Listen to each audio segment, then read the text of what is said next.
بسم الرحمن الرحیم الحمد للہ رب العالمین نحمدہ و نصلی علی رسولہ الکریم اما بعد۔ السلام علیکم ورحمۃ اللہ۔ محترم بزرگوں، دوستوں، عزیز ساتھیوں، کیا حال چال ہیں؟ اللہ تعالیٰ سے دعا ہے کہ اللہ تعالیٰ آپ سبھوں کو، ہم سبھوں کو اور آپ کے اور ہمارے اہل و عیال کو اپنے حفظ امان میں رکھے، آمین یا رب العالمین۔ آئیے بزرگوں، دوستوں، عزیز ساتھیوں، اللہ جل شانہ کے خوف کا جو عالم صحابہ کرام رضی اللہ عنہم پہ تھا،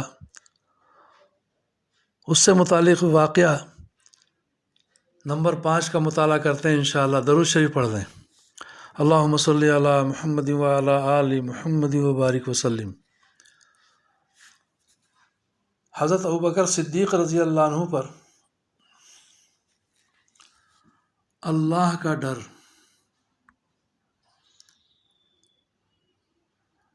حضرت ابوبکر صدیق رضی اللہ عنہ جو با اجماع اہل سنت انبیاء علیہ السلام کے علاوہ تمام دنیا کے آدمیوں سے افضل ہیں، اور ان کا جنتی ہونا یقینی ہے کہ خود حضور اقدس صلی اللہ علیہ وسلم نے ان کو جنتی ہونے کی بشارت دی، بلکہ جنتیوں کی ایک جماعت کا سردار بتایا، اور جنت کے سب دروازوں سے ان کی پکار اور بلاوے کی خوشخبری دی، اور یہ بھی فرمایا کہ میری امت میں سب سے پہلے ابوبکر رضی اللہ عنہ جنت میں داخل ہوں گے۔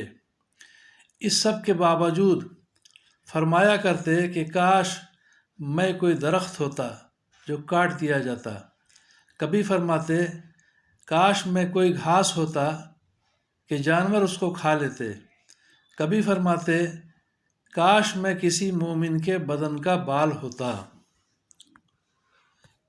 ایک مرتبہ ایک باغ میں تشریف لے گئے اور ایک جانور کو بیٹھا ہوا دیکھ کر ٹھنڈا سانس بھرا اور فرمایا کہ تو کس قدر لطف میں ہے کہ کھاتا ہے، پیتا ہے اور درختوں کے سائے میں پھرتا ہے، اور آخرت میں تجھ پر کوئی حساب کتاب نہیں، کاش ابوبکر بھی تجھ جیسا ہوتا۔ ربیہ اسلمی رضی اللہ عنہ کہتے ہیں کہ ایک مرتبہ کسی بات پر مجھ میں اور حضرت ابوبکر صدیق رضی اللہ عنہ میں کچھ بات بڑھ گئی، اور انہوں نے مجھے کوئی ایسا سخت لفظ کہہ دیا جو مجھے ناگوار گزرا۔ فوراً ان کو خیال ہوا، مجھ سے فرمایا تو بھی مجھے کہہ دے تاکہ بدلہ ہو جائے۔ میں نے کہنے سے انکار کیا تو انہوں نے فرمایا کہ یا تو کہہ لے، ورنہ میں حضور صلی اللہ علیہ وسلم سے جا کر عرض کروں گا۔ میں نے اس پر بھی جوابی لفظ کہنے سے انکار کیا۔ وہ اٹھ کر چلے گئے۔ بنو اسلم کے کچھ لوگ آئے اور کہنے لگے کہ یہ بھی اچھی بات ہے کہ خود ہی تو زیادتی کی اور خود ہی الٹے حضور صلی اللہ علیہ وسلم سے شکایت کریں۔ میں نے کہا تم جانتے بھی ہو یہ کون ہے؟ یہ ابوبکر صدیق رضی اللہ عنہ ہے۔ اگر یہ خفا ہو گئے تو اللہ کا لاڈلا رسول صلی اللہ علیہ وسلم مجھ سے خفا ہو جائے گا، اور اس کی خفگی سے اللہ تعالی شانہ ناراض ہو جائیں گے، تو ربیہ کی ہلاکت میں کیا تردد ہے۔ اس کے بعد میں حضور صلی اللہ علیہ وسلم کی خدمت میں حاضر ہوا اور قصہ عرض کیا۔ حضور صلی اللہ علیہ وسلم نے فرمایا ٹھیک ہے، تجھے جواب میں اور بدلے میں کہنا نہیں چاہیے، البتہ اس کے بدلے میں یوں کہہ کہ اے ابوبکر رضی اللہ عنہ، اللہ تمہیں معاف فرما دے۔